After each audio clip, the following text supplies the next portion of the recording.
I'm Mike Laidlaw, lead designer for Dragon Age 2, and today we're going to take a look at some PC gameplay and the two different ways you can play Dragon Age 2, as an action RPG, adjusting your strategy on the fly, or with a more considerate pause and play approach, issuing your orders tactically. Let's take a look. So let's take a look at how Dragon Age 2 plays if you tackle it like an action RPG. If you want to play in real time, you can absolutely do so. The rogue really shines here, able to move quickly around the battlefield, get into position, and separate out enemies. Of course, once you get into the thick of things, you'll notice you can fluidly move between characters. Mages, of course, shine when groups are clustered, while a stealth character can deliver vast amounts of damage from the safety of shadows. And with the enemies torn to pieces, it's just a matter of switching back to Hawk to pick up the stragglers.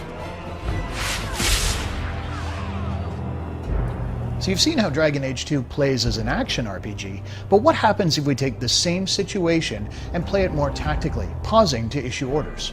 Let's find out. With the game paused, let's take a look at our situation. We have enemies that are going to move forward towards Aveline, our tank, so what we'll do is taunt them to ensure they cluster up around her. At the same time, we'll lay down a clever trap using a glyph of paralysis that should hold the majority of them in place. While we're at it, we have two groups of archers in the back, so using both of our rogues, we're going to toss miasmic flasks to stun them, taking them out of the fight for a short period of time as well. The enemy's approaching, they hit the trigger, perfect, they've fallen into our trap like we expected. And now we're able to cut down the back ranks, using our archer to eliminate theirs while they're stunned.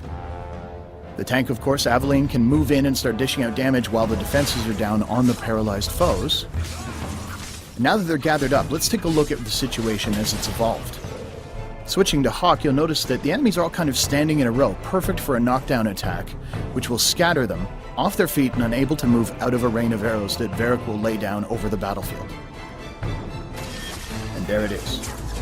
Now switching back to our mage, we register the enemies are starting to weaken. We're going to use a top-tier mage ability, Firestorm, raining down from the heavens to eliminate the last of our foes. So this is just an example of how a well-coordinated team can deal with an encounter where they're vastly outnumbered.